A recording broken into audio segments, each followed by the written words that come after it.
Recruiting Shaquille O'Neal for a championship season in Blue Chips. Winona Ryder is torn between yuppie Ben Stiller and slacker Ethan Hawke in Reality Bites. Plus, the critics take a look at Jon Lovitz in The Critic.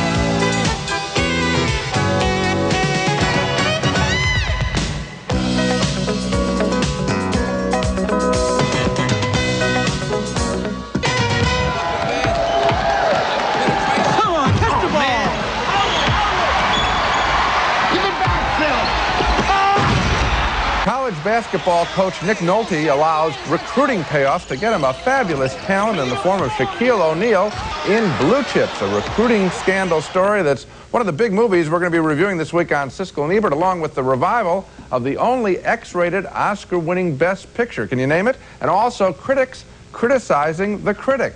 Our reaction to the new animated primetime TV series, The Critic, about a movie critic who some say bears a resemblance to us. I'm Gene Siskel of the Chicago Tribune. And I'm Roger Ebert of the Chicago Sun-Times.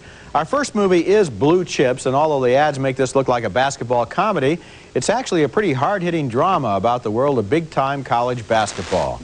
The movie stars Nick Nolte as a coach at a school where he's won 2 national titles, but now he's facing his first losing season.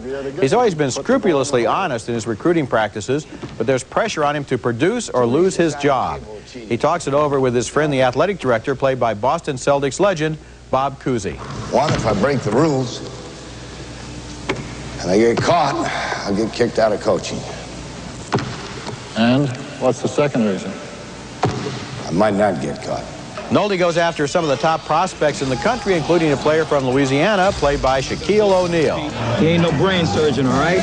Took the SAT recently, scored 520 out of a possible 1,600. 520? You get 400 for just spelling your name correctly. That's it. Messed up on his name. Another top prospect has a tough mom, played here by Alfre Woodard. She has a good idea of what she'd like out of her son's basketball career. Miss McRae, do you really want your son to start out life by learning how to bend and break the rules? I mean, what's he going to be when he grows up and then he's out in the world? Now he's responsible and leader of other young men. What's he going to become? I mean it. And there's a high school star from Indiana, played by Matt Nover, who comes right out and says what he expects in order to sign. I figure a white blue chip athlete like myself deserves something extra. So, this is what I'm looking for, is about 30 grand. The movie raises some basic questions, such as, since big-time college sports are a multi-million-dollar business, isn't it crazy that the players are supposed to be amateurs? Nolte finds it crazy, all right, but he believes in following the rules, and that interior struggle is what the movie is about. Blue Chips is written by Ron Shelton, who also wrote Bull Durham and White Men Can't Jump. He knows how to make a sports movie convincing, and the director, William Friedkin, makes this psychological battle as suspenseful as the sports battle that I was sort of expecting when I went into the theater. You know, Roger, I just disagree with you. I thought the film was really lightweight, and in this sense, I thought it was so simple-minded, bare-bones script from Ron Shelton, who's a marvelous writer. This is a 12-year-old script, I'm told.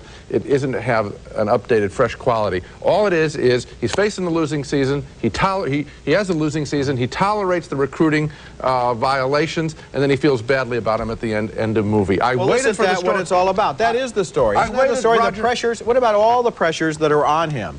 The kinds of people who put the pressures on him. The way those, to me, the most chilling thing about the movie is the way that some of those players walk in with their demands. One wants $30,000 in an athletic bag. Another, a tractor for his dad. Yeah. That's interesting. I thought that those were sort of cornball movie situations. You and I saw a picture called Hoop Dreams that we reviewed, that is so much more sophisticated, so much more real in the playing. This seems so broad and phony. I agree with you about Hoop Dreams, but at the same time, I think you're comparing apples and oranges. Yeah, a good movie and a bad movie.